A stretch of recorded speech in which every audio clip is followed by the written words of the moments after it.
Okay, so I think there are two key problems that you'll come across when you try to do VFX with the help of Blender. I'm not going to talk about camera tracking and compositing, since they're not only both great, but you can also use different programs depending on your own workflow. Now, before anybody complains, I know they've implemented a great new physics system in the newest version of Blender, and in fact, I completely love it with all of its flaws. Mantaflow and flip fluids are already a huge jump into the right direction, and they can offer much more realistic results than the old physics system. But there's a huge problem. You have to bake any physics in Blender individually, and they each have their own cache. That means that you can't really have interactable physics, and that makes the whole process just a lot more complicated. If you only want to use, let's say, fluid physics in your shot, there is no problem. But as soon as you want to, for example, add a collapsing wall to the shot using rigid body physics, and you want the individual pieces being swept away by the water realistically,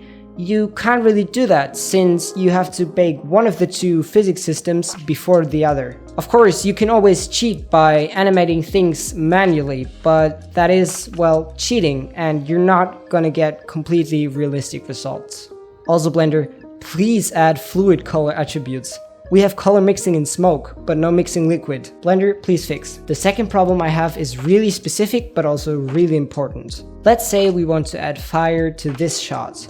We would do a fire simulation, add an HDRI of a location, match the lighting, and everything looks realistic. So we turn on transparent rendering and composite it all over our shot. But it kind of looks not realistic at all. Now, why is that? Well, we don't really have any environment feedback, as I'll call it for now. What I mean by that is we don't only want our environment affecting the fire, but we also want our fire affecting the environment. Our fire emits light, and that should be visible in the scene. So how do we do that? Well, usually for shadows, we would roughly model the environment to get the correct shadows, and then using a shadow catcher, we can composite them into our final image. But we don't get any caustics, light bounces, or light emission data from our object on that shadow catcher. Now, what I tried to do is using the direct diffuse pass and add it to the final image. But the direct diffuse pass also contains its own shading data from other lights and the environment texture in our scene.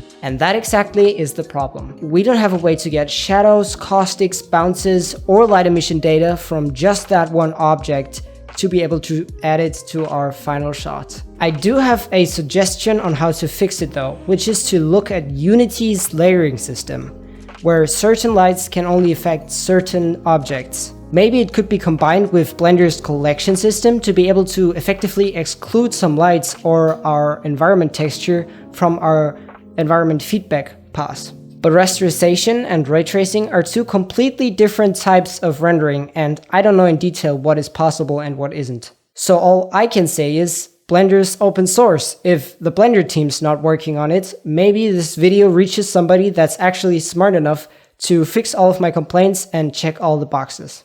Or maybe there's an entire different solution out there. If you know a workaround, definitely reach out to me. You can also follow me on Instagram at KiwiInBlue, and I've actually just recently started posting a lot more Blender related content on there. But yeah, this has been it for me now, and see you next time. Hi, what's up? My lights just turned off. How exciting! And this light runs on batteries, that's why you can see it. So yeah, nice.